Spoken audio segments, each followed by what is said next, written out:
The stocks discussed on Phil's Gang are not in any way a recommendation or solicitation to buy, sell, or hold. If considering acting on information presented, we first recommend you seek out a competent, licensed professional for advice. Get ready for the radio show that tells you what Wall Street doesn't want you to know. Oh, I'm a money magnet. Money's coming to me. Money sets me free. I'm a money magnet. Money's coming to me. It's your daily dose of how to manage your money. And now it's time for Phil's Gang on the Off the Wall Street Radio Network. With your host, Phil Grande. Good afternoon and welcome to Phil's Gang, coast to coast around the country, out the Wall Street Radio Network. And remember, we're here every day at the same time. We have an appointment so that we can help St. Jude's Hospital. We've been doing this now for 11 years, raising money for St. Jude's. We do that through folks like you. If we can make you a better investor and better traders, get you better informed, all we ask is that you just donate to the kids and St. Jude's Hospital. So we'll try our best, and it's a win-win for everybody. Now, talking about a win-win for everybody, today we have a special guest, Sean Bielat. Now, he is from Massachusetts, and it's the first time since the 80s that we have somebody that can go up against that cockroach called Barney Frank. Now, this man has a great chance of beating this guy, and we got to give him our support. He's a businessman, and he believes in focusing on economic growth and fiscal responsibility. A Marine, he believes in peace through strength. And as an American, he believes in a return to the constitutional values and citizen legislators. Just the opposite of Barney Frank, the cockroach. So I'm going to welcome Sean. Sean, welcome to our program. Well, thanks for having me on.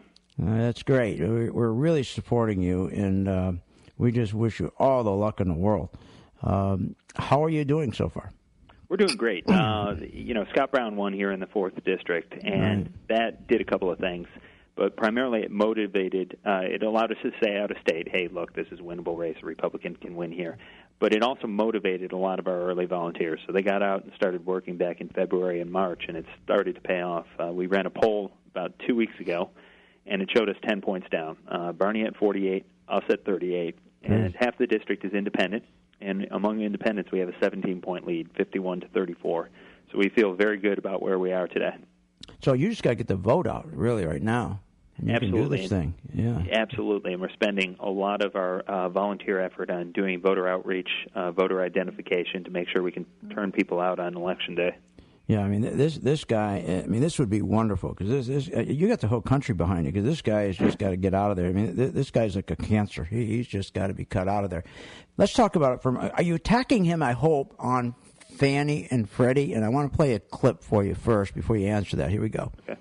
Fannie Mae and Freddie Mac are not in a crisis. The more people, in my judgment, exaggerate a threat of safety and soundness, the more people conjure up the possibility of serious financial losses to the Treasury, which I do not see. I think we see entities that are fundamentally sound financially and withstand some of the disaster scenarios. And even if there were a problem, the federal government doesn't bail them out.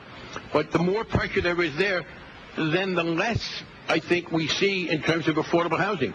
And he keeps denying he's ever said this, that he's unbelievable. So are you attacking him, I hope, on this?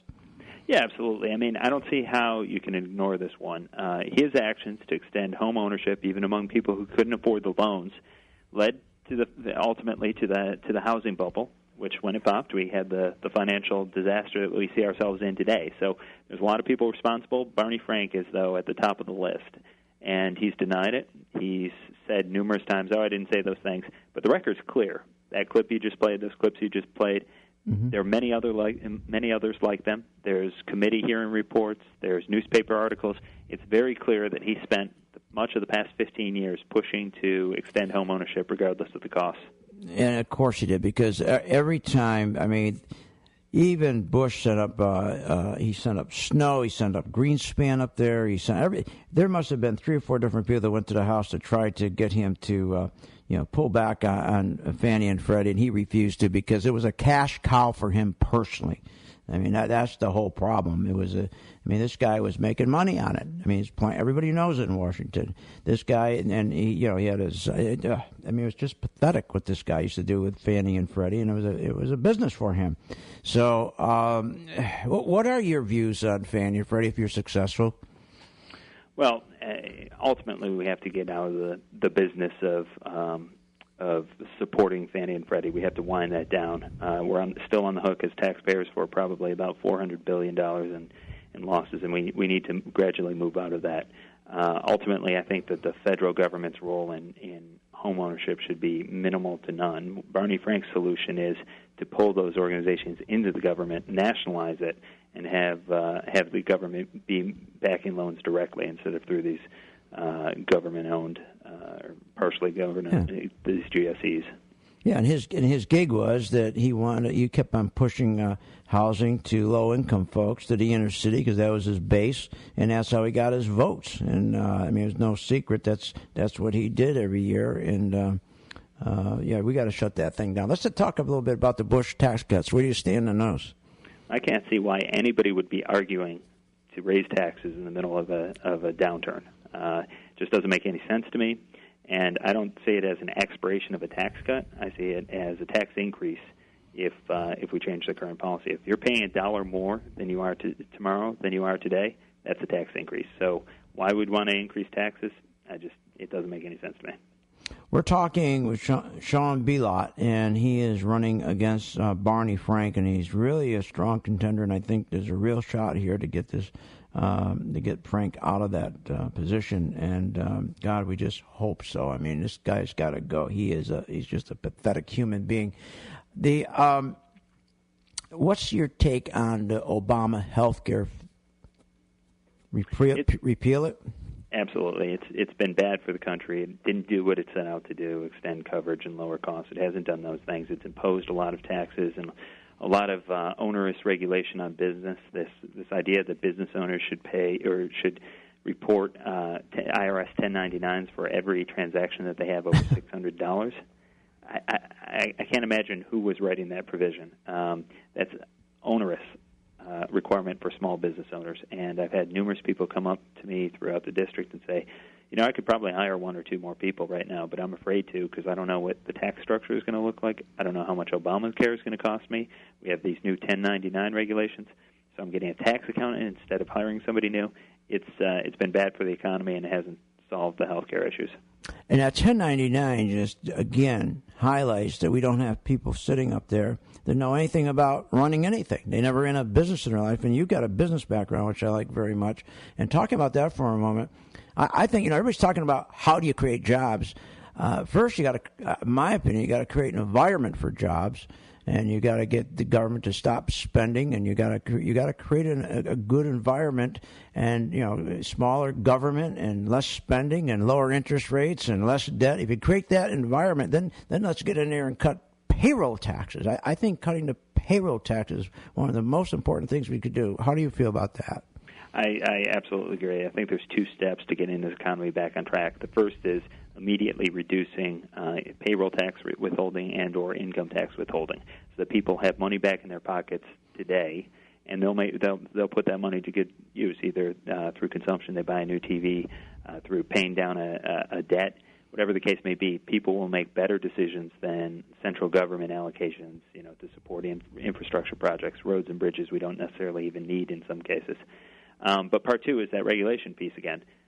Stop the new regulation. Roll back the ones that aren't really even necessary. Let's get this economy turned around, and then maybe down the road we can have this discussion again about whether some of these regulations were necessary. I think in many cases we'll find that they weren't. But we have to take those two initiatives in order to get the economy going again. Yeah, and the other thing, too, is we need a real tax reform because we got to reward job creation and entrepreneurship and savings and investment. And this administration just has no clue. They have absolutely no clue. They don't even have any idea what it would mean to reduce the tax rate for small businesses. We have the second highest tax rate in the world, and these idiots don't get it. They just don't. And he comes out and says, well, we're gonna let you write off your piece of equipment now. Well, wait a minute. Why didn't you do that 18 months ago? Now I'm almost broke. I'm not going. What do you want me to do? Go buy a truck, a van? I have no business to go deliver anything to you, dope. I mean, it is pathetic. These people. I mean, they're anti-business. Are they? They hate business. It's that straightforward. And I don't know how you have an anti-business mindset at the same time you're trying to get the economic growth to start again. But that's what they think that they're going to do, and that's why we need change in Washington. And what's your feeling on capital gains? I'd like to see them reduced, if not eliminated. Great. But I think the first step is just getting a reduction, or at least stopping some of the increases that we're going to see under Obamacare and some of these other things. And death tax? I'm opposed. The only caveat would be if the revenue is sufficient to raise taxes elsewhere. But yeah, in general, I'm opposed to the death tax. I want to play one more cut for you. Listen to this. This is through nearly a dozen hearings where, frankly, we were trying to fix something that wasn't broke. Mr. Chairman, we do not have a crisis at Freddie Mac, and in particular at Fannie Mae, under the outstanding leadership of Mr. Frank Raines. Under the outstanding leadership of Mr. Frank Raines, everything in the 1992 Act has worked just fine. In fact, the GSEs have exceeded their housing goals. What we need to do today is to focus on the regulator, and this must be done in a manner so as not to impede their affordable housing mission. A mission that has seen innovation flourish from desktop underwriting to 100% loans. Now, there's another gangster. Here's my question. Now, is that Maxine Waters? That's Maxine Waters. Yeah, Maxine Waters. There's another criminal. Now, in the SNLs, we sent 1,200 people to prison. 1,200, most of them bankers. We haven't sent one person to prison. I would hope, if you get in, that you would change that. I think people like Maxine and Barney Frank, there should be investigations on these people for fraud. I mean, you go all the way down the line with Chris Dodd. You mean to tell me now one person has gone to prison? And I just hope you have the muster to get up there and say, hey, we're going to investigate. We're going to send somebody to prison. You mean to tell me not one law was broken from these people? And you got I just don't believe it. Well, you'll notice they put the trial of Maxine Waters off till after the elections. Yeah, no surprise there. But Barney Frank was deeply involved in that whole fiasco. He wrote special language into the TARP bill to allow the bank that she was trying to get funding for to receive preferential treatment. Right. And you see this sort of thing all the time. You saw it throughout his tenure, and those are many other in Congress, and you're absolutely right. We should be investigating. Right. Well, listen, we thank you so much. We wish you all the luck in the world. You got our support, and we certainly hope you're successful and seem like a good guy. And, man, would that be wonderful to throw that bum out and have somebody like you in here. Again, thank you. Thank you very much for coming. Well, can I just plug my website? Absolutely. You go right ahead. I'd encourage anybody listening to come to retirebarney.com. We need resources in order to fight this battle. We're doing well, but we definitely need to try and achieve parity here. So retirebarney.com. How about retirethecockroach.com? Can we change that? Okay. All right, thanks a lot. All right, thank you very much. There you have it, folks. We got Sean Bielat, United States Marine, businessman. See, that's what you need. You need these clean-cut, energetic people. You got to get rid of these people that have been sitting in Congress for 30 years and 40 years. They sit there and like they got an entitlement, like they have an entitlement, this Barney Frank. Let him go up to New Hampshire up there and smoke weed with his boyfriend or whatever he does up there. So let's get him out of here. You're listening to Phil's Gang on the Off the Wall Street Radio Network. We'll have more in just minutes.